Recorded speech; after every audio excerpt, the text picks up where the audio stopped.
The poem I am about to recite was culled from Emanuel Gersham's chapbook Fistful of Bouquet. The title of the poem is Portrait of My Mother as a Painter of Love. Please don't forget to like, share, and subscribe to this channel when more interesting poems like this drop. Portrait of my mother as a painter of love. Every night my mother takes the shape of God, on a chariot of fire spitting fire. I have 24 chromosomes of her, meaning I may have some of her fires too.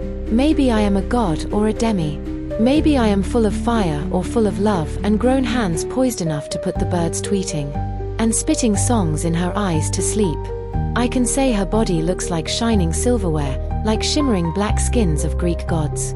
The chinaware of her tongue takes the visage of a preacher of love, cackling psalms and heresies from an apocryphal. Her voicemen soon people off their guard. I placed my lips on the preacher's lips because I wanted to know if what I feel for my mother is real, to own the love I professed for her. The ragged skillet for combing my dreads comes from her. The silence I chew as curd comes from her. My lover says I have her gait and grin and grit. I laugh, I chuckle, I belch. My hands motion to portraits covering all our wet walls. Maybe I have my father's visage. Maybe I inherited drooling jaws from him and how to feed goats and grind ink and gesture my 100 mouths for drinking cow milk from thin cows. I have a history of canvas and a history of ink bleeding on white shawls. My mother drinks patinas and has dreads too. My face holds all of my mother's diaries, all of her good grief.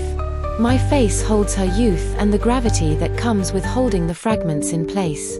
My lips burn with the agony of bearing my mother's 5 stillbirths, and still purling up to the unripe sun. Give me this painter of love as a usury, this broken chandelier as the god of all the figurines my mother owns. The 100 deaths that come with chewing cinnamon seeds with bitter cola to wave off the scalpel and sickle of death. Come with me to grope with the ghosts of my mother's children. Come with me to moo when the cow moos. My mother paints my lips, my feet, face, and arms with all her grief, to know if my lover will kiss everywhere I call a scar or blemish or home, like his mother's face.